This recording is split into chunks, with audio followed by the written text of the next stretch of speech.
Return of the Sorcerer by Clark Ashton Smith. I had been out of work for several months, and my savings were perilously near the vanishing point. Therefore, I was naturally elated when I received from John Carnby a favorable answer inviting me to present my qualifications in person.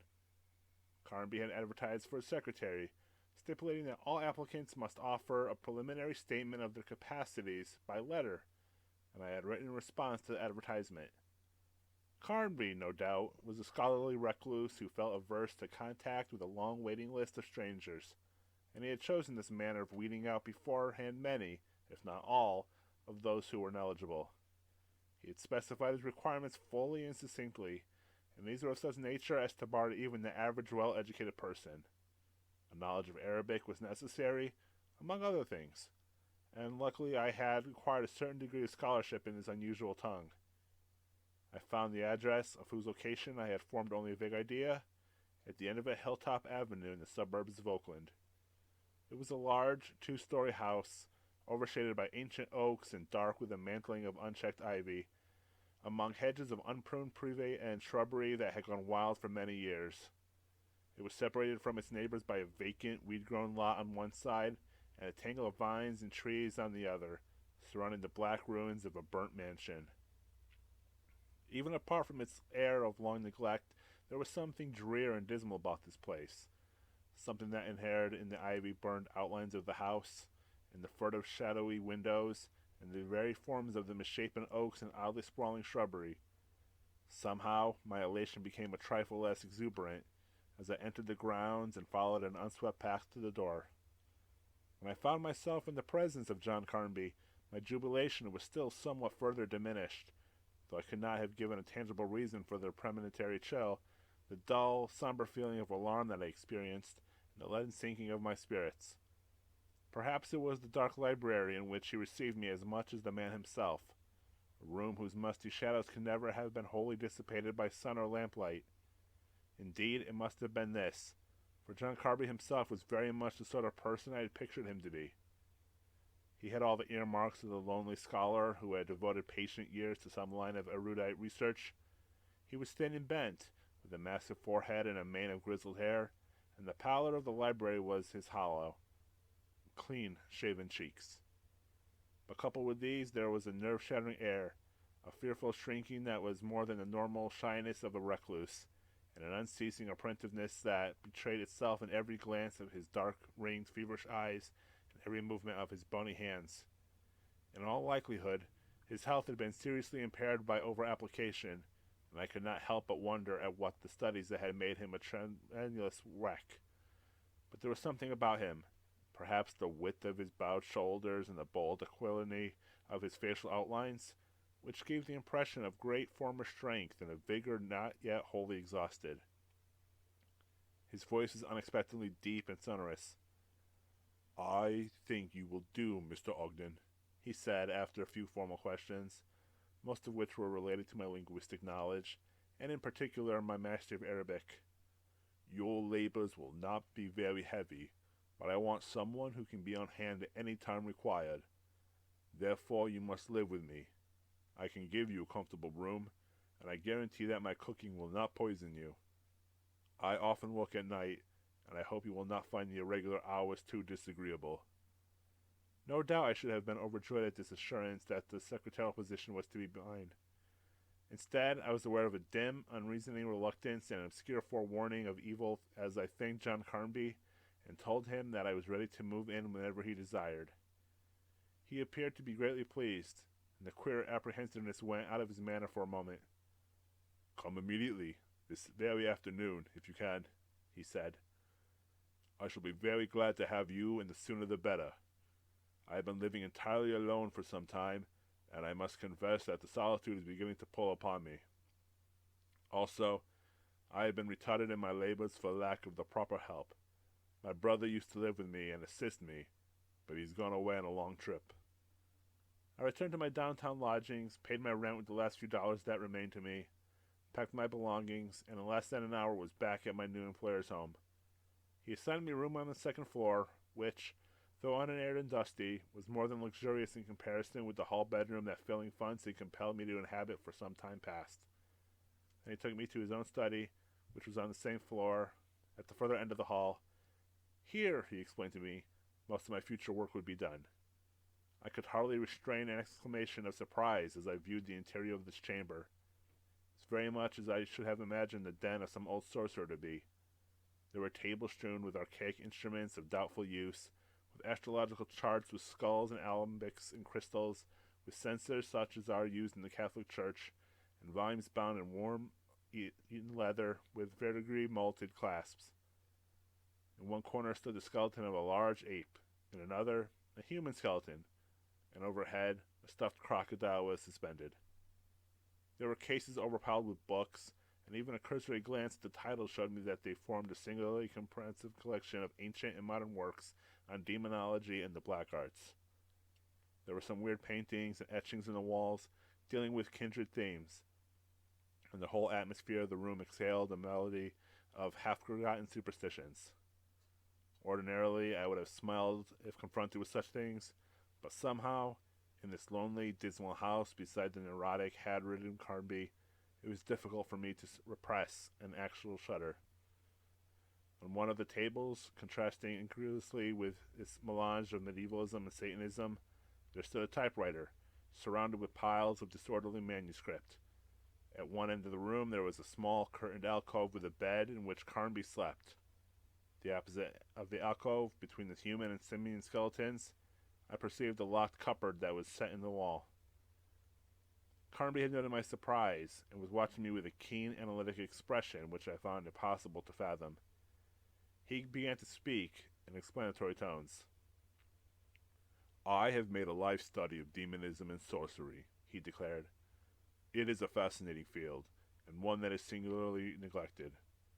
I am now preparing a monograph, in which I am trying to correlate the magical practices and demon worship of every known age and people.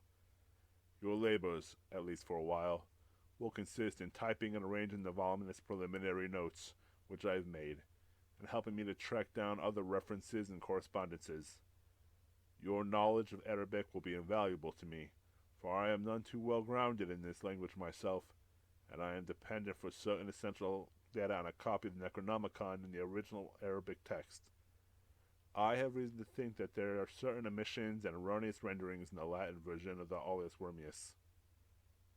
I had heard of this rare, high, fabulous volume, but had never seen it.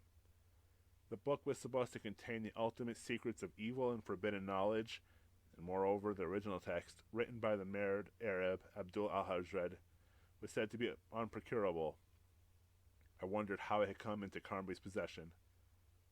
"I'll show you the volume after dinner," Carnby went on. "You will doubtless be able to elucidate one or two passages that have long puzzled me." The evening meal, cooked and served by my employer himself, was a welcome change from cheap restaurant fare. Carnby seemed to have lost a good deal of his nervousness.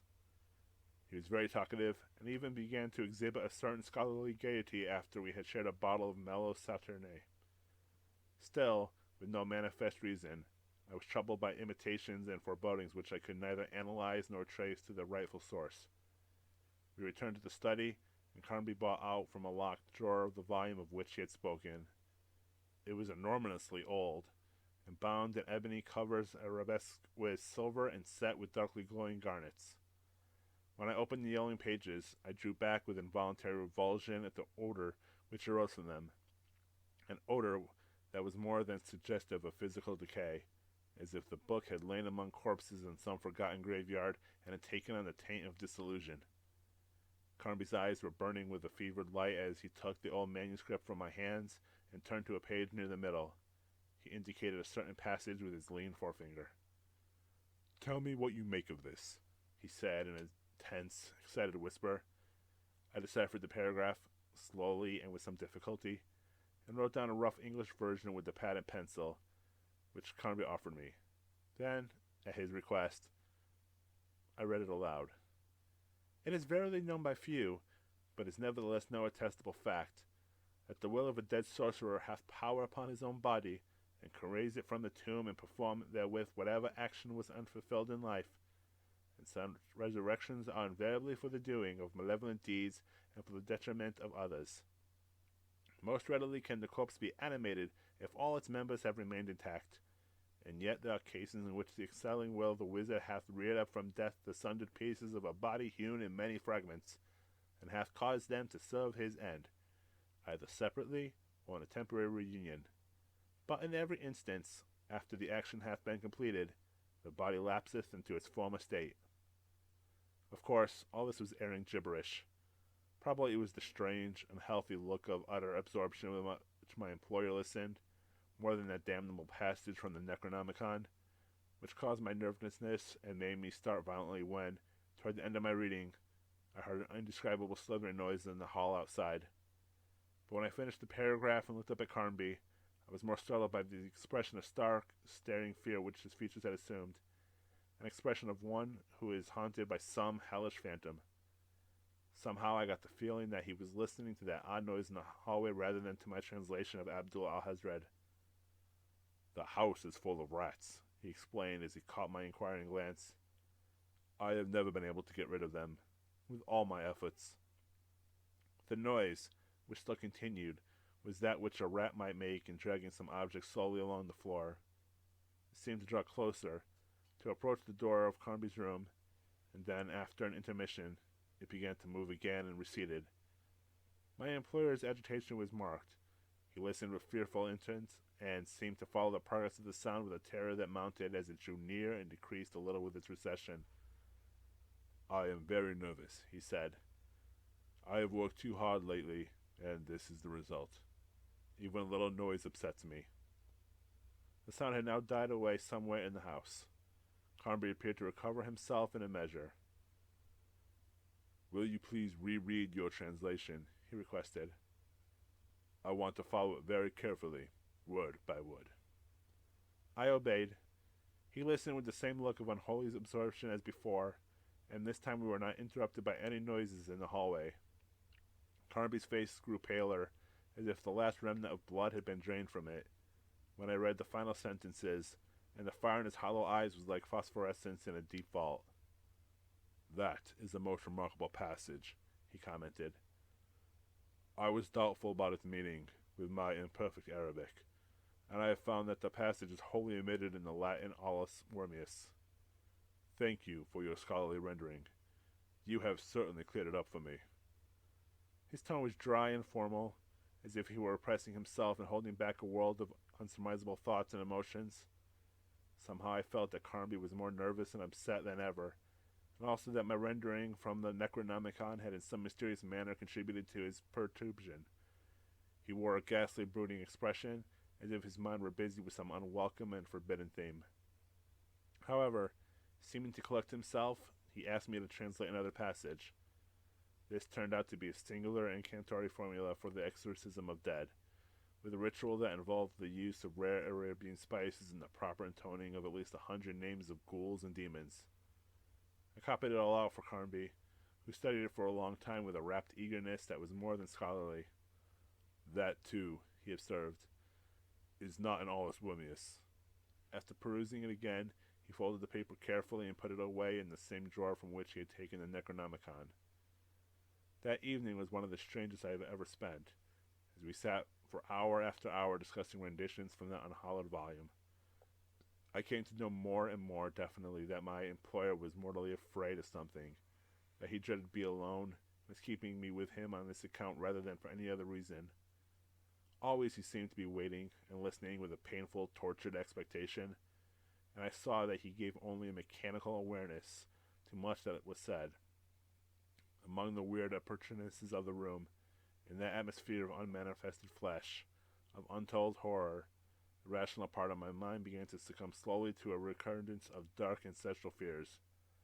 A scorner of such things in my normal moments, I was now ready to believe in the most baleful creations of superstitious fantasy. No doubt, by some process of mental contagion, I had caught the hidden terror from which Carnby suffered. By no word or syllable, however, did the man admit the actual feelings that were evident in his demeanor, but he spoke repeatedly of a nervous ailment. More than once, during our discussion, he sought to imply that his interest in the supernatural and the satanic was wholly intellectual, that he, like myself, was without personal belief in such things. Yet I knew infallibly that his imperfections were false, that he was driven and obsessed by a real faith in all that he pretended to view with scientific detachment, and had doubtless been a victim to some imaginary horror entailed by his occult researches. But my intuition afforded me no clue to the actual nature of this horror. There was no repetition of the sounds that had been disturbing to my employer.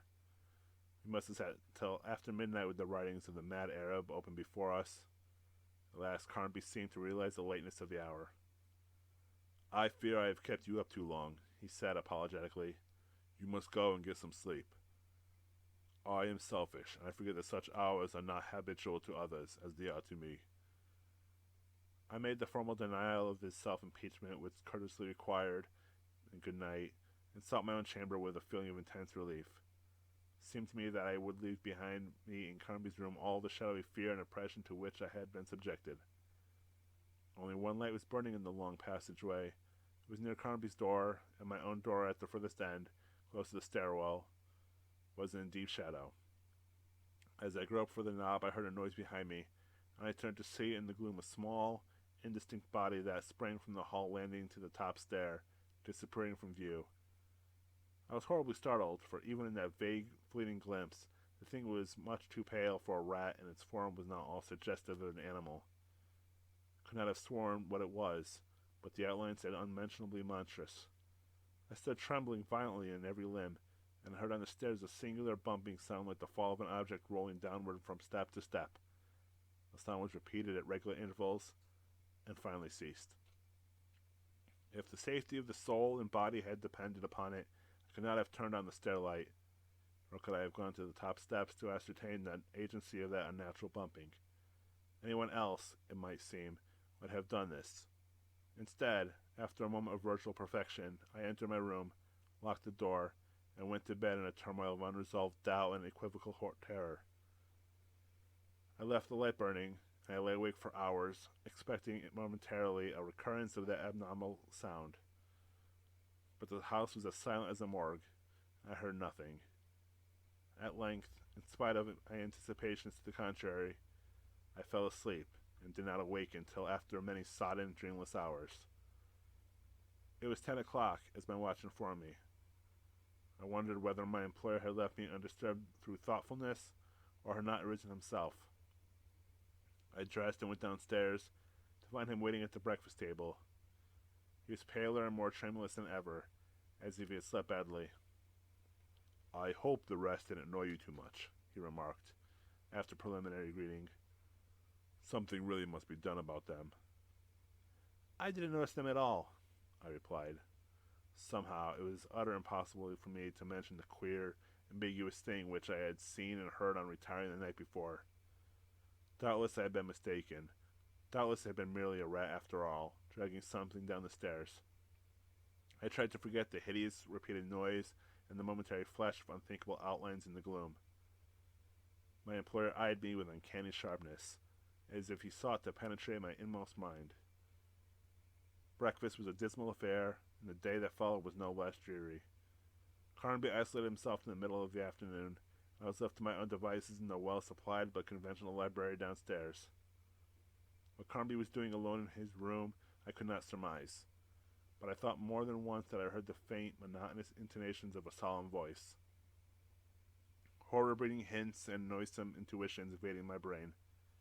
More and more the atmosphere of that house enveloped and stifled me with poisonous, miasmal mystery, and I felt everywhere the invisible brooding of malignant incubi. It was almost a relief when my employer summoned me to his study.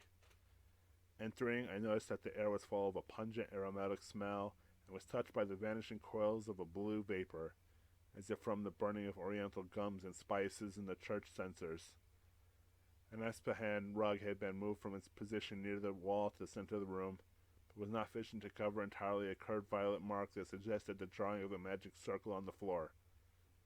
No doubt Carnby had been performing some sort of incantation, and I thought of the awesome formula I had translated at his request. However, he did not offer an explanation of what he had been doing.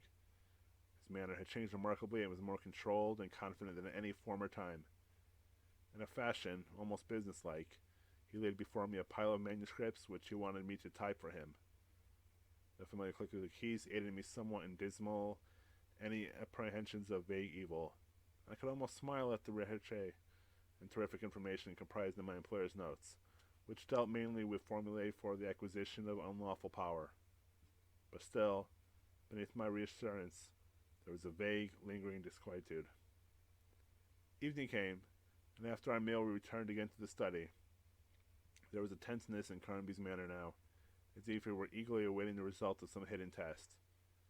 I went on with my work, but some of his emotion communicating itself to me, and ever and anon I caught myself in an attitude of restrained listening.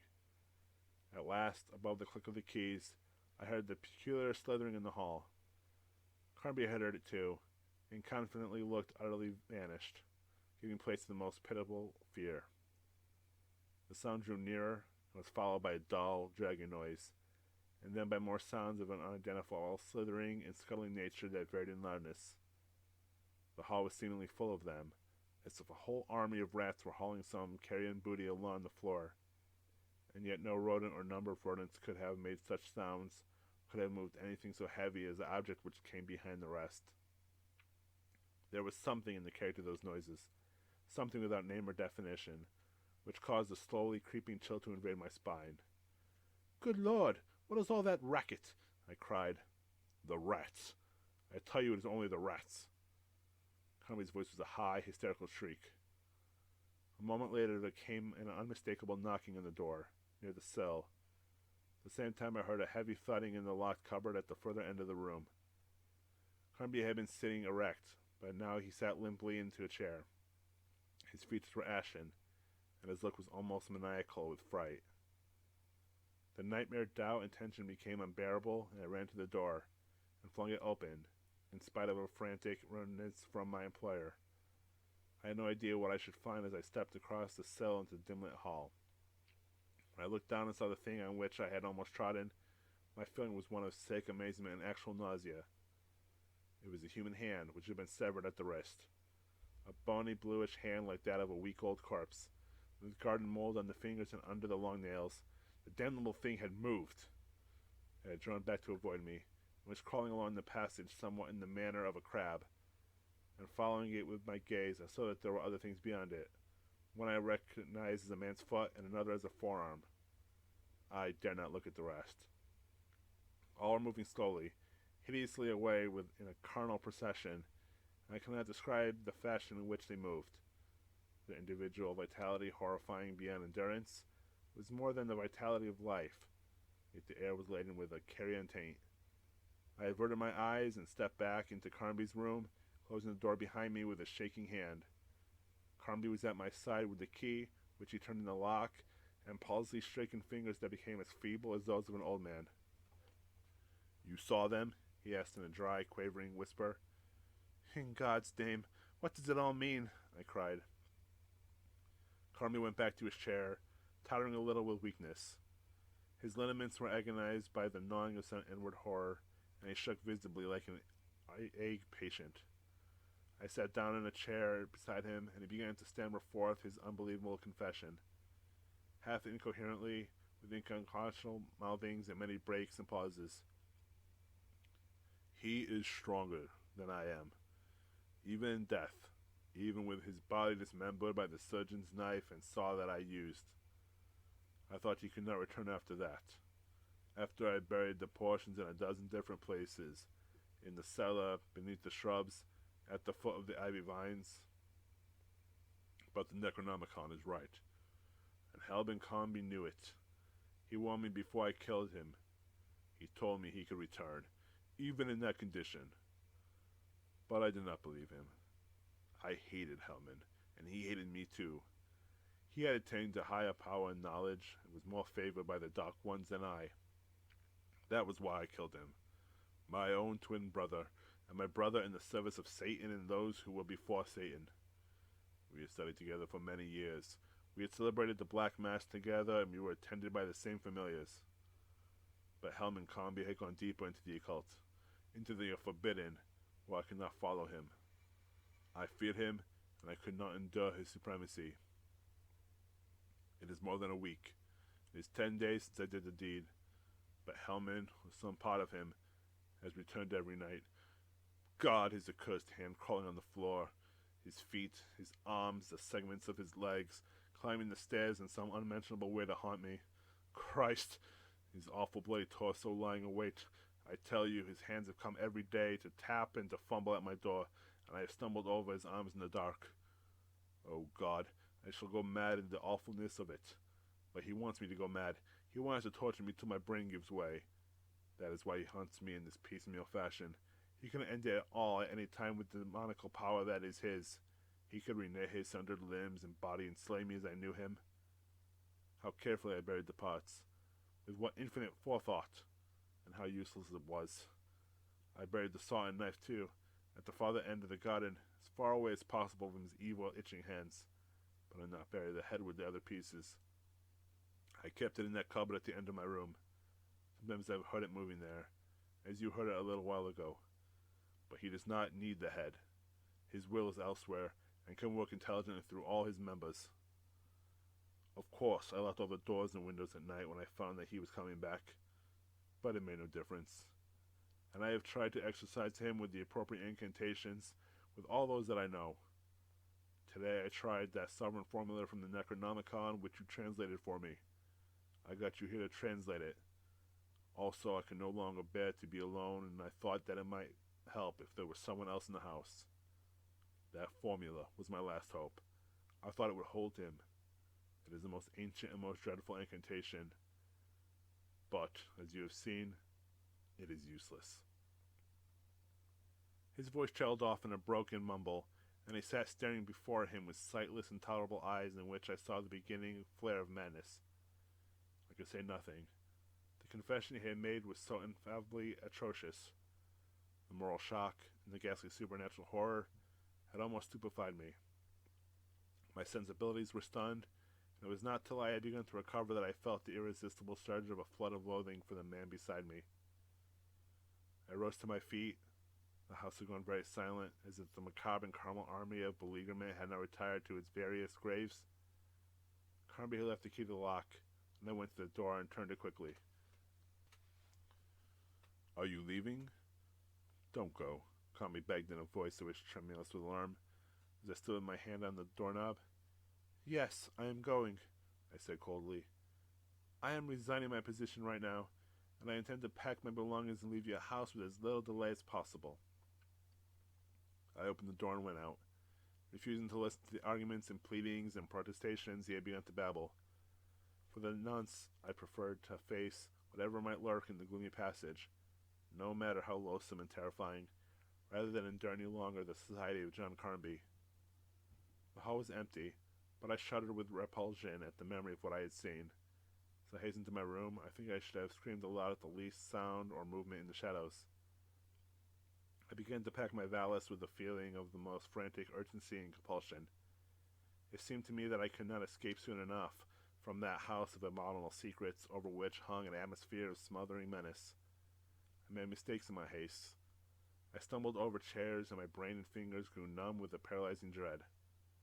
I had almost finished my task when I heard the sound of slow measured footsteps coming up the stairs. I knew that it was not Carnby, for he locked himself immediately in the room when I had left, and I felt sure that nothing could have tempted him to emerge. Anyway, he could have hardly gone downstairs without my hearing him. The footsteps came to the top landing and went past my door along the hall, with that same dead monotonous repetition, regularly as the movements of a machine. Certainly it was not the soft, nervous tread of John Carnby. Who, then, could it be? My blood stood still in my veins. I dared not finish the speculation that rose in my mind. As steps paused, I knew that they had reached the door of Carnby's room. There followed an interval in which I could scarcely breathe. Then I heard an awful crashing and shattering noise, and above it the soaring scream of a man in the utmost extremity of fear. I was powerless to move, as if an unseen iron hand had reached forth to restrain me, and I have no idea how long I waited and listened. The scream had fallen away in a swift silence, and I heard nothing now except a low, peculiarly recurrent sound which my brain refused to identify. It was not my own volition, but a stronger will than mine, which drew me forth at last and impelled me down the hall to Carnby's study. I felt the presence of that will as an overpowering superhuman thing, a demonic force, a malign mesmerism. The door of the study had been broken and was hanging by only one hinge. It was splintered as by the impact of more than mortal strength. The light was still burning in the room, and the unmentionable sound I had been hearing ceased as I neared the threshold. It was followed by an evil, utter stillness. Again I paused and could go no further, but this time it was something other than the hellish, all-pervading magnetism that petrified my limbs and arrested me before the cell. Peering into the room, in the narrow space that was framed in the doorway and lit by an unseen lamp, I saw one end of the oriental rug and the gruesome outlines of a monstrous, unmoving shadow that fell beyond it on the floor. Huge, elongated, misshapen, the shadow was seemingly cast by the arms and torsos of a naked man who stooped forward with a surgeon's saw in his hand. Its monstrosity lay in this, though the shoulders, chest, abdomen, and arms were all clearly distinguishable. The shadow was headless and appeared to terminate in an abruptly severed neck. It was impossible, considering the relative position, for it had to have been concealed from sight through any manner of foreshortening. I waited, powerless to enter or withdraw. The blood had flowed back upon my heart in an ice-thick tide, and thought was frozen in my brain. An interval of teamless horror, and then, from the hidden end of Carnby's room, in the direction of the locked cupboard, there came a fearsome and violent crash, and the sound of splintering wood and whining hinges, followed by the sinister, dismal thud of an unknown object striking the floor. Again there was silence. A silence as of consuming evil, brooding above its unnameable triumph. The shadow had not stirred. There was a hideous contemplation in its attitude, and the saw was still held in its poisoning hand, as if above a completed task. Another interval, and then, without warning, I witnessed the awful and unexplainable distinction in the shadow, which seemed to breathe gently and easily into many different shadows ere it faded from view. I hesitate to describe the manner or specify the places in which this singular disruption, this manifold cleavage, occurred. Simultaneously, I heard the muffled clatter of a metallic implement on the Persian rug, and a sound that was not that of a single body but of many bodies falling. Once more there was silence, a silence as of some nocturnal ceremony, when grave diggers and ghouls had gone with their macabre toil, the dead alone remained. Drawn by that baleful mesmerism, like a somnambulist led by an unseen demon, I entered the room. I knew with a loathly prescience that sight had awaited me beyond the ill. The double heap of human segments, some of them fresh and bloody, the others already blue with beginning putrefaction and marked with earth stains that were mingled in abhorrent confusion on the rug. A reddened knife and saw were protruding from the pile, and a little to one side, between the rug and the open cupboard with its shattered door, there reposed a human head that was confronting the other remnants in an upright posture. It was in the same condition of incipient decay as the body to which it had belonged, but I swear that I saw the fading of a malignant exultation from its features as I entered. Even with the marks of corruption upon them, the lineaments bore a manifest likeness of John Carnby, and plainly they could belong only to a twin brother. The frightful inferences that smothered my brain with their black and clammy cloud are not to be written here. The horror which I beheld, and the greater horror which I surmised, would have put to shame hell's foulest enormities in their frozen pits. There was but one mitigation and one mercy. I was compelled to gaze only for a few instants on the intolerable scene. Then, all at once, I felt that something had withdrawn from the room. The malign spell was broken. The overpowering volition that had held me captive was gone. It had released me now, even as it had released the dismembered corpse of Hellman Carnby. I was free to go, and I fled from the ghastly chamber and ran headlong through an unlit house into the outer darkness of the night.